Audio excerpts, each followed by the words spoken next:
Hello and welcome to CIO Leadership Live Australia. I'm Kathy O'Sullivan, Editorial Director for Foundry in Australia and New Zealand.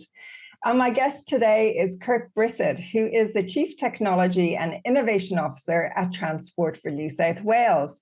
He is also our CIO of the Year in the 2024 CIO 50 Australia.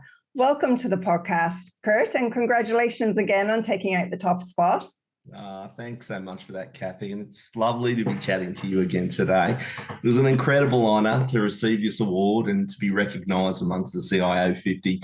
Full credit, though, must go to the wonderful technology teams that we have at Transport for New South Wales, as this award really is a testament to their dedication, commitment and amazing achievements.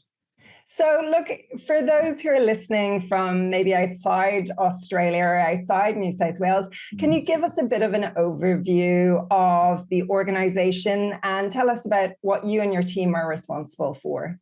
Sure. I have the fortune of leading the technology and innovation team at Transport for New South Wales. The agency was first established in November 2011, and we're effectively responsible for delivering transportation services for the people of New South Wales. We facilitate movement of people and goods on roads, trains, buses, ferries, metro, our light rail, right across our point-to-point transport vehicles, on-demand services, community transport, and of course, walking and cycling. We also deliver on the largest investment that New South Wales has made in transport infrastructure in history through our project delivery partners and industry experts. We're incredibly passionate about putting our customers and communities at the centre of everything we do and partnering with operational agencies, private operators and industry to deliver passenger-focused services and projects. And my team and I have a vision to optimise the use of all types of technology to offer the best transport experience for our customers, our communities, the transport system, and of course our workforce. And we ultimately want to use technology to create the safest, fastest, easiest, most reliable and most cost-effective transport system in Australia. So let's get into some of the innovation that you and the team have been delivering. One of the big successes has been the development of the Southern Hemisphere's first contactless payment system for transport, which I have used many times on trips to Sydney. So tell us about how that contactless transport system came about and what were the lessons learned during its implementation? Well, first, I'm glad to hear that you've used our public transport network and also the contactless payment system. But this innovation really came off the back of listening to our customers. Opal is something that has been incredibly successful. Over 4.5 billion trips have been processed by our Opal ticketing system since 2012. But we recognised that our customers wanted more choice and convenience around how they access and pay for their travel. So what we did was set about designing and implementing a way for customers to use their credit, debit or link device to tap on and off the network, receive the same Opal fares, discounts and benefits. Customers no longer had to queue at a ticketing machine or at one of our retailers. They no longer had to get their hands on an Opal card and preload their funds. They could simply turn up, use their phone or watch and pay as they travel. No hassle, no fuss. And it really has been a revelation and has completely transformed the way our customers use public transport now, with 60% of all adult trips now being taken using contactless payments and with 65% of all contactless taps being done with a phone or a customer's watch. So expanding on that just a bit further, you also introduced Apple Express mode. So what customer insights led to this decision and how has that changed the way people use public transport? Yes, Apple Express was a great product enhancement that we launched last year. And for those unfamiliar with it, for our customers that use Apple or Samsung Pay for that matter, we upgraded our contactless payment system to automatically recognise when one of these devices is in proximity of our Opal readers. And the smart device is automatically woken up and authenticated, which allows a customer to seamlessly tap it to open a gate at a train station or board a bus, ferry, light rail, or metro service for that matter. The genesis of this was that with the high adoption of digital wallet usage amongst our customers, we recognised that there was friction associated with the time that it was taking to tap these devices. In some instances, this was resulting in customer queuing, frustration, and was also having an impact on the on-time running of some of our transport.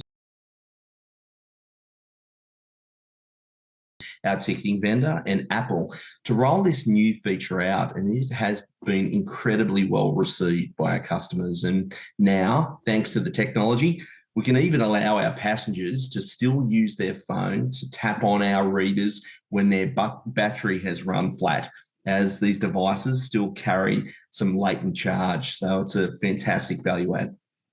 Now, we can't go a day without talking about AI, but one of the uses that you are using AI for at Transport for New South Wales is Asset AI, which I believe detects road conditions and defects. So can you tell us a bit more about this solution and I guess its impact on road safety and maintenance for the state? Yeah, Asset AI is an incredibly innovative homegrown product.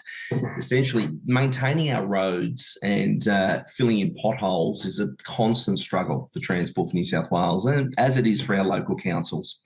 It is a never-ending job that invariably can present safety risks to our drivers and is increasingly costly to state and local governments, particularly the longer the assets are not maintained, the more expensive the remediation becomes. So to address this, we worked in partnership with our safety colleagues and local councils to design and deliver our Asset AI platform that uses sensors and camera technology that are installed on board rubbish trucks, of all things, to detect potholes and cracks on roads, allowing councils and operators to swiftly respond and undertake proactive maintenance. And it has been an incredible success. And now we are looking at how we can use the same technology to also solve for a range of other transport-related use cases. And I guess that is what we found with a lot of our innovation in technology at Transport.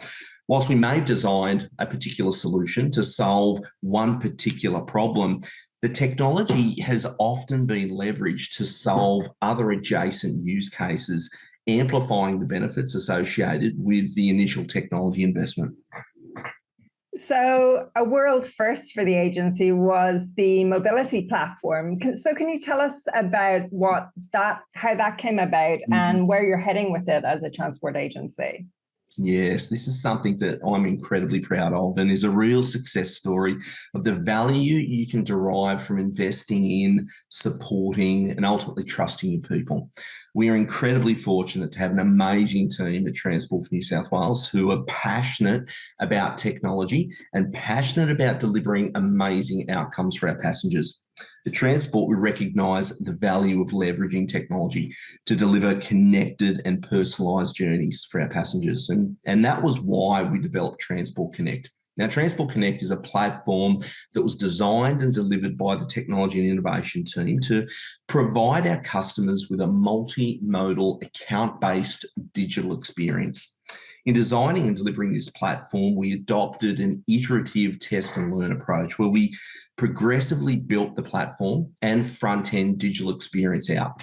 Now, we did this by identifying specific passenger use cases and services that we knew we wanted to deliver in order to provide a more intuitive and consistent digital customer experience. Now, some of the various transport services that are now accessible via this platform include access to our on-demand shuttle services. We offer digital self-service for our passengers that register and use their contactless payments. We provide free commuter car parking for those that use public transport via our Park and Ride product. And we're also going to be providing access to our TrainLink customer reservation system using this platform.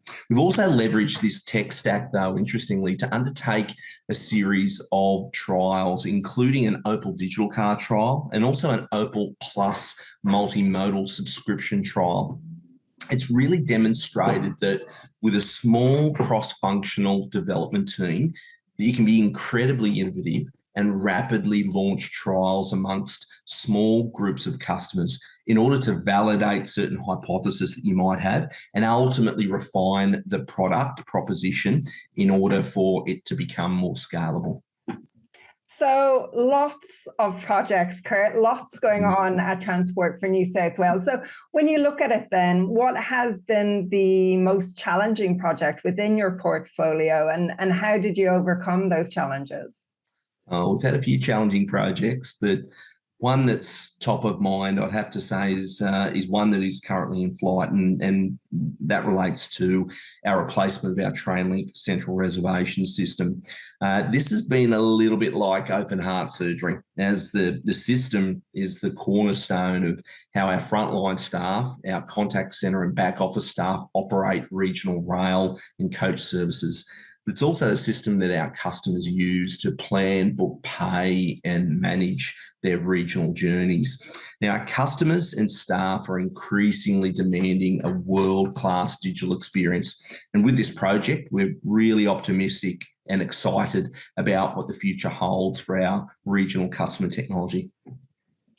So you've given credit to the team, and of course, you couldn't do what you've done without such a high-performing team. So talk to us about, how you're driving engagement within your team, and what kind of strategies have you used to achieve and maintain such high engagement and retention rates within the team?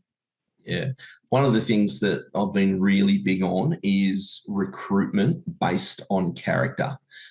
We are increasingly within technology and innovation hiring grads and junior developers based on attributes such as their ability to learn, to be creative, to challenge the status quo, and we assess their ability to work ultimately as part of a team, and as well as obviously an assessment of their skills, knowledge, and attributes that demonstrate that they are capable and willing to grow, to develop, and ultimately, in time, to take on more responsibility. For example, we put our candidates who are applying to be testers through a fairly extensive hands-on selection process, which is invariably team-based, in order to really test the applicant's suitability in a challenging, uncertain, scenario-based activity. And in doing this, we have managed to recruit some absolute top-end talent and create some really cohesive and close-knit teams that are ultimately engaged, who are passionate about what they do, and who have bought into our values at Transport. So there's, many studies have shown that, there is that strong link between staff engagement and customer satisfaction. So can you elaborate a bit on how you foster, that culture and how it translates into customer service? I guess what I found is that if you create a team that is outcome focused, who are passionate about the customer and passionate about the products that they deliver, who are naturally creative, and if you have a strong brand that your people can get behind and really buy into, and who want to retain the strength of the brand, then that invariably translates into a great customer experience and, in turn, high customer satisfaction. And we've seen that time and time again across our portfolio of customer technology products, with ticketing and customer information consistently achieving scores of over 95% customer satisfaction. So along with your day-to-day role, you're also chair of the Transport Veterans Board, and you've significantly increased the veteran hires at Transport for New South Wales. So can you tell us a bit about your own background, your own time in the Defence Force, and what drives that commitment to veterans? And I guess, how have you tailored roles to those unique skill sets? Yeah, this is something that I'm really passionate about. I began my career in the forces back in 1999 and that seems like a long time ago now, where I enlisted in the Army as an officer cadet and undertook my tertiary studies and Army officer training at the Australian Defence Force Academy, and then in turn the Royal Military College of Duntroon, before being assigned to the Royal Australian Signals Corps, which is the technology arm of the Australian Defence Force. So for 15 years, I worked across both conventional and special forces, during which time I served on 7 overseas operational deployments to Iraq, Afghanistan, Kuwait, deployed right throughout the Middle East and UAE, Solomon Islands and Indonesia. And I was privileged during that time to lead some of our finest soldiers in some volatile, uncertain, complex and ambiguous environments overseas. However, the adversity certainly meant that not only did this mean that the teams needed to bond and rely on one another, but it ultimately meant that I needed to grow up fairly quickly as a young officer and refine my approach to leading teams. So when I left the military, though, I experienced firsthand the challenges of transitioning from the Defence Force into civilian employment. It was difficult. It took me a good 9 months to land my first job out of the Army. And I think during that time, I probably applied for over 200 jobs. I attended, at last count, at least 20 interviews. Before finally there was someone that looked beyond this military type who'd only served in the Army and gave him a chance. And for that, I will be forever grateful. And since that time, I've had some amazing mentors who've coached me and who've been so gracious in offering their time to provide advice, guidance, and ultimately career coaching. So at Transport, we've established our Veterans Employee Network, of which I'm the co-chair. Our group really is dedicated to empowering veterans by providing meaningful employment opportunities at Transport for New South Wales. What we're doing is we're attempting to bridge the gap between military service and the civilian workforce by fostering an inclusive community where veterans' skills, their leadership, and their dedication are recognised and valued. And so through personalised support, through professional development, and of course partnering, we're creating pathways for veterans to thrive in their post-service lives, contributing their unique strengths to Transport and ultimately to society at large. So then for anyone listening who might be a veteran or indeed have a family member who is a veteran, what do they need to consider when transitioning from the Defence Force? And, what are the types of technology opportunities that exist at Transport for New South Wales? Yeah. Firstly, I'd encourage you, if there's anyone out there who's interested in a role at Transport, feel free to reach out to me personally. I am here to help, as are the rest of the Veterans Employment Network at Transport. But we always have lots of roles going across Transport. That's one of the good things about Transport for New South Wales. It's a large organisation. We have circa 30,000 employees across virtually every career and employment type you could think of, because ultimately we are not just operating transportation services, but we're also delivering large-scale projects. And for that, not only do we need technology roles, and yes, we require more developers, we require more testers, we require more product managers, but there's also a raft of other roles which appeal and lend themselves to other skills, such as project managers and business analysts and change managers and cybersecurity experts. And of course, we have a whole range of frontline staff roles across our various modes. So, invariably what we find with ex-defence and veterans is they possess a lot of the soft skills which are applicable, which stand them in good stead across a myriad of different roles. They're disciplined. They're excellent planners. They work very well within the team. They receive some of the best leadership training going. And so I encourage any employer out there who is considering a veteran to give them a chance and to take the time to hear about their story. And we definitely need more people from all walks of life in the industry. So great to see what you're driving there at Transport for New South Wales. So looking ahead then, Kurt, what are the big innovations that you see coming down the line for Transport for New South Wales? And how do you plan to keep the state a leader in digital transport solutions? Yeah, listen, I'm very fortunate that earlier this year we launched our transport technology strategy, which is the first time that we developed a unified strategy that covers customer technology, our operational technology, our enterprise IT for our workforce, as well as emerging technology. And what it does is it really lays out what are our strategic priorities and where do we want to be from a transport agency perspective, and what role do we see technology in enabling that. And so anyone that is listening to this podcast, I'd encourage you to jump online and check it out.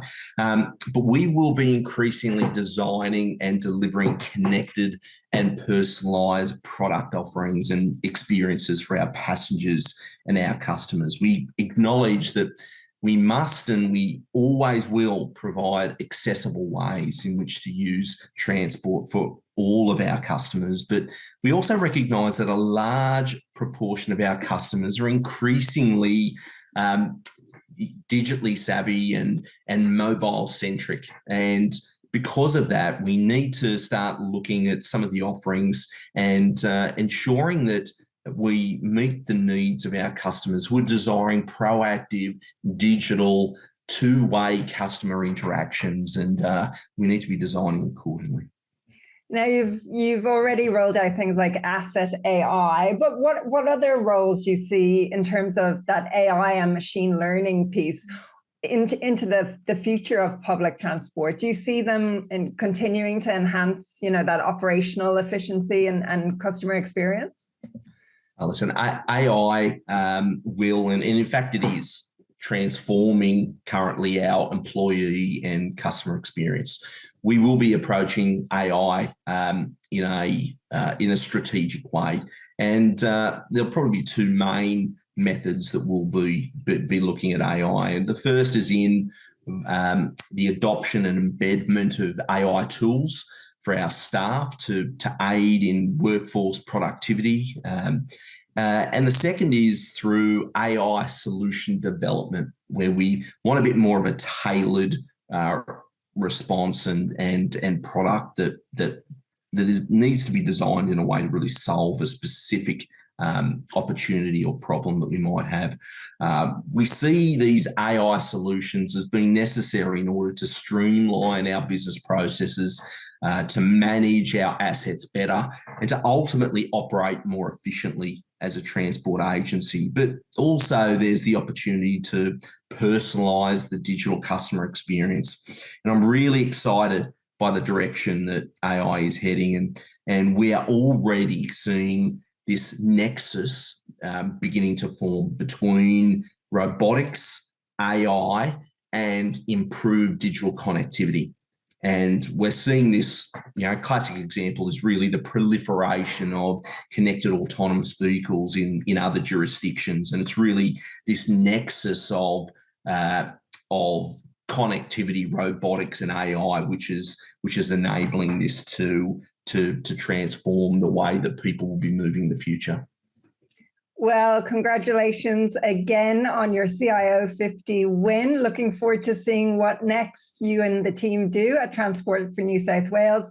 Kurt Brissett, Chief Technology and Innovation Officer at Transport for New South Wales, thank you so much for joining us today. It's been an absolute pleasure. Thanks so much, Kathy.